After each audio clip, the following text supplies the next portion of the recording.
Olá, graça e paz da parte de Deus, nosso Pai, e da parte de nosso Senhor Jesus Cristo, seja com você. A gente ouve muito falar em reino de Deus, né? Nós, principalmente o cristianismo, a religião cristã, conhece o reino de Deus assim como um plano de salvação. Você já deve ter visto ou talvez até entregado panfletos com o plano de salvação desenhado, né? Um abismo, almas caindo no abismo, pessoas caindo no abismo e uma cruz que liga um mundo ao mundo vindouro, e os que atravessam essa cruz estão salvos, né? Então, a gente conhece esse plano de salvação pelo cristianismo, pela religião evangélica, como uma oferta de Deus assim, do perdão de Deus ao ser humano pecador, né? É assim que você conhece, né? Basicamente assim, o homem é pecador, pecou, ele merece a morte eterna, ele merece ir para o inferno, não é assim que você entende? E Deus é um juiz e o diabo é o acusador dos pecadores, né? E existe Jesus Cristo aí, que seria o advogado de defesa desse pecador, né? Seria Jesus Cristo, o advogado, aquele que defende a causa do pecador, né? Mas também Jesus seria também o que cumpriu a pena, que o castigo que me traz a paz estava sobre ele, e pelas suas pisaduras nós fomos curados, nós fomos sarados. Ele cumpriu a pena do pecador condenado. Por isso que Jesus é o Redentor, por isso que Jesus é o Salvador, por isso que a aceitação de Jesus, né, tem essa expressão muito falada no meio do Evangelho, você já aceitou Jesus, a aceitação de Jesus como seu Salvador e seu Senhor, naquela morte de Jesus de Nazaré naquela cruz, né? Ele morreu naquela cruz em lugar do ser humano pecador, né? E todos aqueles que o aceitam como Salvador, que aceitam essa verdade como seu Salvador pessoal, vão para o céu. E a grande maioria que não aceita, que caminha o caminho largo e espaçoso, desemboca aí na desistência da existência, na dessignificação, para o nada, para a inexistência, para o próprio inferno, que para alguns é um lugar que queima eternamente junto com o diabo e os anjos, e aquele sofrimento todo, né? Que é uma criação humana. Na verdade, o inferno bíblico descrito era um lugar do lixão lá de Israel, né? Porque eles queimavam o lixo, e aquela queimação do lixão era diariamente, sempre tinha lixo queimando. Por isso que eles associaram essa significação do inferno ao lixão de Israel, ao Geena, que é o nome lá naquela época, né? Mas vamos analisar. Nós fizemos aqui uma rápida sinopse, né? Da significação do que nós entendemos por reino de Deus, né? Na verdade é isso que a maioria pensa, que essas coisas: o homem é pecador, se aceitar Jesus ele vai para o céu, se não aceitar ele vai para o inferno, acabou-se tudo. Mas na verdade o centro da pregação de Jesus, da mensagem de Jesus, não foi nem o céu, nem tampouco o inferno, né? Mas eu penso que o centro da mensagem do Evangelho de Jesus é o reino de Deus.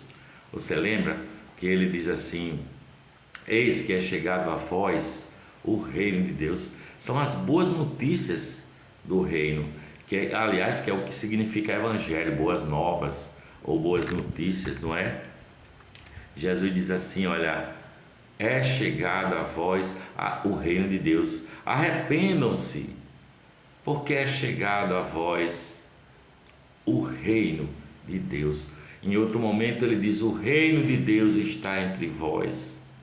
O reinado de Deus está entre vós. Deus como sendo o rei da sua existência, do seu sentido de viver, não é? O reino de Deus já chegou. O reino de Deus está perto. O reino de Deus já está aqui, é o que diz a palavra.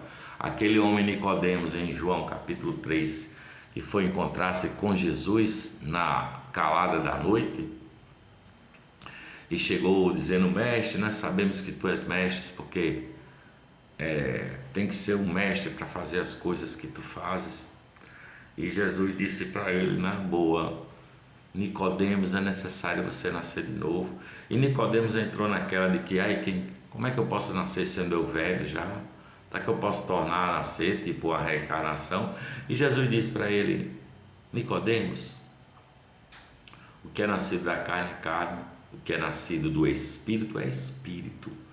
Necessário nascer do Espírito, que é esse nascimento do Espírito Santo, que sopra onde quer, e você não vê, nem ouve, mas ele se espalha como o vento. Assim que você ouve a voz, embora não veja o vento, ele vai chegando em corações desesperados e estabelecendo uma nova criatura, como Jesus disse a Nicodemos: necessário vos é nascer de novo, para que você possa participar do reino de Deus. É preciso ser uma nova criatura, não é? É preciso ser uma criatura agora com uma outra natureza, e não apenas a natureza do homem que nasce aqui, que é pó e vive e conquista e, enfim, busca prazeres e busca coisas e conquista coisas, e um dia a morte chama e acabou-se, né? E aí? Acabou a vida do homem. Ele pode ter conquistado o mundo inteiro e perder a sua vida, tá? Mas a palavra diz: o reino de Deus chegou, o reino de Deus está pertinho, o reino de Deus já está entre nós. A palavra diz: o reino de Deus está aqui, nesse presente momento, através da ministração do Espírito Santo em cada um de nós. Nicodemos, disse Jesus: necessário vos é nascer de novo. Quem nasce da carne é carne, quem nasce do sangue é sangue, mas é preciso nascer do Espírito para enxergar essas realidades do reino, não é? É preciso você se tornar uma nova criatura. Não é à toa que Jesus, na oração conhecida como a oração do Pai Nosso, né, lá no Sermão do Monte, ele diz assim: olha, Pai nosso que estás nos céus, santificado seja o teu nome, venha a nós o teu reino e seja feita a tua vontade. Venha a nós o teu reino, não é no sentido de que venha a nós no futuro distante, que nós não sabemos exatamente, mas já venha já o reino e seja feita a tua vontade, assim como ela é feita na terra, assim como ela é feita no céu também, não é? Paulo fala dos propósitos de Deus e diz assim, olha, que os propósitos de Deus é fazer convergir em Cristo Jesus todas as coisas, tanto as que estão nos céus, como as que estão na terra, como as que estão debaixo da terra. Mas fazer convergir em Jesus não somente nesta época, nesta era, neste momento de vida, né? Mas também numa era vindoura, uma era em que nós ainda não percebemos, nem chegou ao nosso coração, nossos olhos não viram e nem nossos ouvidos conseguiram discernir como é que é essa era vindoura, né? A verdade é que em Jesus Cristo todo o universo é redimido, todo o universo é harmonizado, ele é unificado novamente no amor de Deus, nos braços do Pai, nos propósitos de Deus. Então isso me parece que é o reino de Deus, porque Jesus Cristo é um nome, segundo a palavra, que é acima de todo nome, para que ao nome de Jesus se dobre todo joelho e toda língua confesse que Jesus Cristo é Senhor. E isso é para a glória de Deus Pai. Isso glorifica o Pai. Isso é o reino de Deus, sabe? Quando Jesus é Senhor de tudo, é Senhor da vida, é Senhor da natureza, quando você entende isso, que Ele é o Senhor, e você se apropria dessa verdade pela fé, somente pela fé, aí o reino de Deus o reino de Deus acontece no seu coração, sabe? O reino de Deus é a realidade em nós, dentro de nós, ao nosso redor, na história da humanidade, através da pessoa de Jesus Cristo, não é? Porque Jesus é a própria presença do reino de Deus aqui na terra. Mas aí Jesus também fala do reino futuro. Ele diz: beberei com vocês um vinho novo no reino do meu Pai, no futuro, no céu, numa nova terra em que habita a justiça, em que não haverá mais lágrimas, nem dor, nem pranto, nem clamor, nem cemitério, nem morte, porque todas essas coisas já terão passado. Mas mesmo sabendo dessa realidade futura, é preciso mesmo que nós pedimos assim, é preciso que eu peça para que Ele reine ainda nesse tempo presente na minha vida, né? Embora o reino de Deus ainda não é visto em toda a sua plenitude, e Jesus diz assim: olha, nem todo aquele que me diz Senhor, Senhor, entrará no reino de meu Pai que está nos céus, mas somente aquele que faz a vontade de meu Pai que está nos céus, não é? Essa submissão que é preciso, essa submissão ao reino de Deus, que quem o conheceu já sabe que é assim, não é? Que procura fazer o que Ele diz que é bom fazer, não é?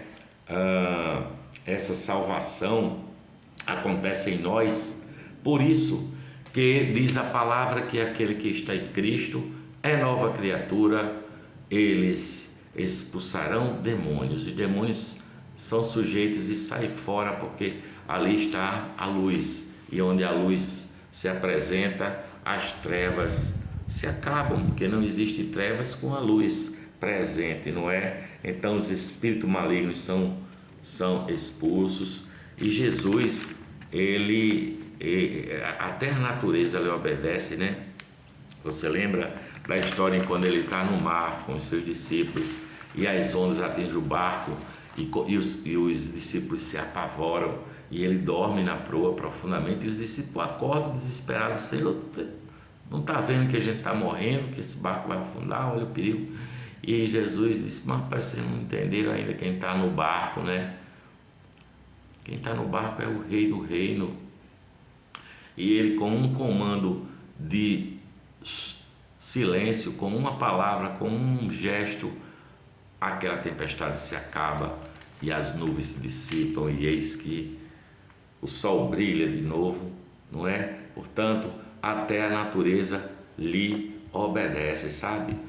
Sem falar nos doentes que foram curados, né? Jesus disse: eis que vocês vão ver os anjos de Deus subir e descer sobre o Filho do Homem. E Jesus saiu curando doentes, e Jesus ressuscitou mortos, e Jesus andou sobre as águas do mar, não é?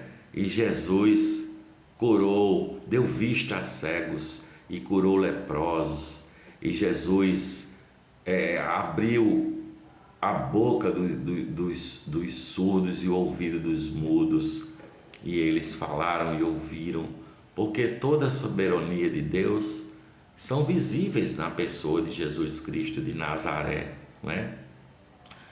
Portanto, o reino de Deus é uma realidade visível. Tem gente que pensa que o reino de Deus é só quando chegar esse momento vindouro do céu, da eternidade. Não, o reino de Deus já é uma realidade visível aqui e agora, porque Deus está agindo, e o Senhor Jesus Cristo, na história desse planetinha da humanidade, o Senhor Jesus Cristo é a manifestação do agir de Deus, né? Portanto, submetamos nós à sua vontade, não é? Agora adquiramos a qualidade da vida divina, a vida de Deus em nós agora, sabe? Para que nós possamos viver o reino de Deus que já está entre nós e que nós estamos caminhando, caminhemos então, já caminhamos, eu diria, para o último ato dessa história da salvação eterna, não é? Nós já estamos caminhando para o último ato, os sinais se mostram cada vez mais claros no mundo, não é? Para cumprir a vontade de Deus, tá? E a vontade de Deus é uma só, que nós conheçamos a Deus como o único Deus verdadeiro e conheçamos também a Jesus de Nazaré como seu Filho amado, o único Deus verdadeiro, o Filho de Deus, aquele que morreu na cruz e ressuscitou dentre os mortos. E ele diz assim: olha, quem quiser vir após mim, negue-se a si mesmo, tome a sua cruz, siga-me e terás vida. Vem perdoando 70 vezes 7, se for preciso, no mesmo dia. Venha para amar aquele que é seu inimigo e bem dizer, falar bem de quem fala mal de você. O reino de Deus vem com essas características de mudança, de mudança de estado, não é? Ele vem trazendo essa possibilidade de cura, de perdão, de amor ao próximo. Aliás, Jesus disse, o Velho Testamento diz: amai-vos uns aos outros, não é? Amai ao próximo como a si mesmo. E Jesus muda isso dizendo assim: amai-vos uns aos outros, assim como eu vos amei. Esta é a mensagem do Evangelho da salvação. O reino de Deus está entre nós. É preciso que nós olhemos para o Rei do reino, Jesus Cristo, e passamos a caminhar nesse processo de aprendizado diário, caindo e levantando, porque o cair é do homem, mas o levantar é de Deus, e caminhando já com essa realidade. Hello, Moto. Beijo para vocês, na paz de Jesus.